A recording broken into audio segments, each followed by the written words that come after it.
प्रवेश सुरू जीवन प्रबोधिनी विटा संचलित सौ शोभाकाकी बाबर कन्या महाविद्यालय विटा राष्ट्रीय शैक्षणिक धोरण 2020 नुसार बीए बीकॉम व बीसीए मुलं आणि मुली एकत्रित प्रवेश शिवाजी विद्यापीठ कोल्हापूर व AICTE मान्यताप्राप्त कोर्स खानापूर तालुक्यातील एकमेव कन्या महाविद्यालय स्वच्छ सुंदर व प्रशस्त परिसर अनुभवी तज्ञ मार्गदर्शक प्रशस्त computer lab wifi campus digital classroom विविध अभ्यासोली औद्योगिक सहली NSS युनिट वैयक्तिक मार्गदर्शन नोकरी संदर्भात प्लेसमेंट सेल स्पर्धा परीक्षा मार्गदर्शन विविध सांस्कृतिक कार्यक्रमांचे आयोजन। नमस्कार, मी अरुण आणि आपण पाहत आहात 7 स्टार न्यूज।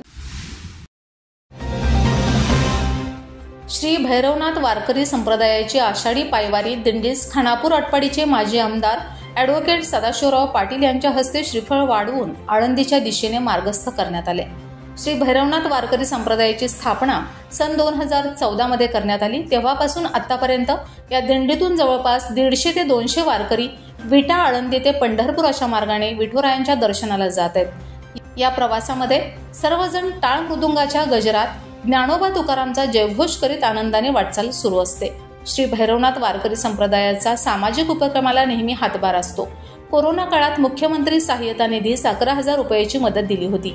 आतापर्यंत 2,000 ज्ञानेश्वरी व तुकाराम गाथा देणगीदारांना भेट देण्यात आली आहे, अशी माहिती वारकरी संप्रदायातील सोहम जाधव यांनी दिली।